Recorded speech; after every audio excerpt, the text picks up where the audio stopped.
दोस्तों स्वागत है आपका अपने channel H we world vlogs में। और आज हम बात करने वाले हैं चाणक्य नीति के बारे में।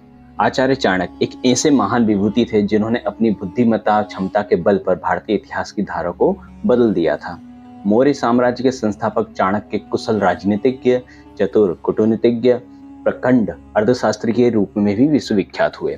इतनी सदियां गुजर जाने के बाद भी यदि चाणक्य के द्वारा बताए गए सिद्धांत और नीतियां प्रासंगिक हैं तो मात्र इसलिए क्योंकि उन्होंने अपनी गहन अध्ययन, चिंतन और जीवानुभव के अर्जित करके इन सभी को निस्वार्थ भाव से मनुष्य के जीवन के समान ही इनको बनाया है। और आचार्य चाणक्य को भारत ही नहीं पूरे विश्व में उनकी नीतियों की वजह से उन्हें प्रसिद्ध कर दिया गया है। और आज हम पढ़ने वाले हैं कुछ ऐसी नीतियां जो कि अपने जीवन में गलती से भी हमें कभी नहीं करना चाहिए। तो आज हम 4 नीतियां पढ़ने वाले हैं, जिनमें से एक पत्नी की बुराई। चाणक्य ने ऐसा कहा है कि केवल महिलाओं को ही नहीं बल्कि पुरुषों को भी गुप्त रखनी चाहिए अपनी पत्नी की बातें। पार्टनर से जुड़ी कुछ भी खास बातें, पत्नी के चरित्र, व्यवहार और अन्य तरह की चीजें, जिन बातों का जिक्र हम किसी और के सामने करते हैं, वे हमें हमेशा गुप्त रखना चाहिए। क्यों? क्योंकि सामने वाला व्यक्ति कभी भी आपकी इन बातों को सुनकर उनका फायदा किसी न किसी वक्त जरूर उठाना चाहेगा। और सेकंड नंबर, कभी किसी के द्वारा किया गया अपमान उसे गुप्त रखें।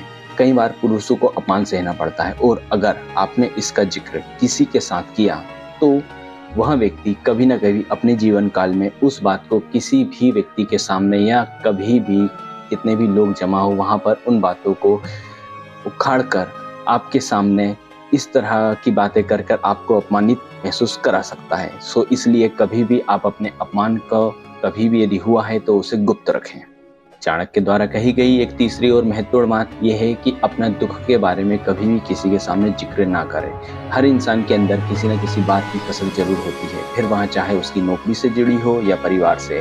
कई बार वहाँ अंदर से बीमार भी होता है। ऐसे में चाणक्य नीति में साफ साफ कहा गया है कि कभी भी पुरुषों को अपना दुख दूसरों से नहीं कहना चाहिए। दुख खासकर पुरुषों को हमेशा गुप्त ही रखना चाहिए। और चौथी और बहुत ही अत्यंत महत्वपूर्ण बात, धन के बारे में किसी को भी ना बताएं। आप कितना कमा रहे हैं, आपके पास कितना कर्ज है और आप भविष्य में इन पैसों का क्या उपयोग करने वाले हैं, ये कभी भी किसी को इस बारे में जानकारी नहीं देना चाहिए। पुरुष दिन रात मेहनत करके अपने और परिवार के लिए धन इकट्ठा करते हैं, लेकिन अक्सर अपनी बेवकूफियों की वजह से उसे खो भी देते हैं। चाणक्य नीति के मुताबिक धन पुरुष की ताकत होती है। धन के नष्ट होते ही पुरुष का समाज में सम्मान खत्म होने लगता है। इसलिए धन को सदैव गुप्त रखना चाहिए और किसी भी व्यक्ति के बारे में ये हमेशा कभी भी नहीं बताना चाहिए कि आप कितना कमाते हैं, आपके इनकम के सोर्स अलग अलग क्या हैं। ये कभी भी किसी भी व्यक्ति के बारे में नहीं बताना चाहिए। सो दोस्तों, मैं आशा करता हूँ कि आपको ये जो 4 पॉइंट्स बताए गए हैं चाणक्य नीति से संबंधित, ये कभी ना कभी आपको बहुत ही हेल्पफुल रहेंगे। सो बस ध्यान रखें आप कि कभी भी इन बातों के बारे में किसी और व्यक्ति से आप किसी भी प्रकार का डिस्कशन ना करें। दोस्तों, आशा करता हूं कि आपको मेरे द्वारा बताई गई चाणक्य नीति से संबंधित बातें आपको अच्छी लगी होगी और उम्मीद करता हूं कि आप भविष्य में इसी तरह की बातें और भी सुनना चाहेंगे। तो इसके लिए आज ही आप अपने चैनल को सब्सक्राइब करें और ज़्यादा से ज़्यादा इसको शेयर करें। धन्यवाद।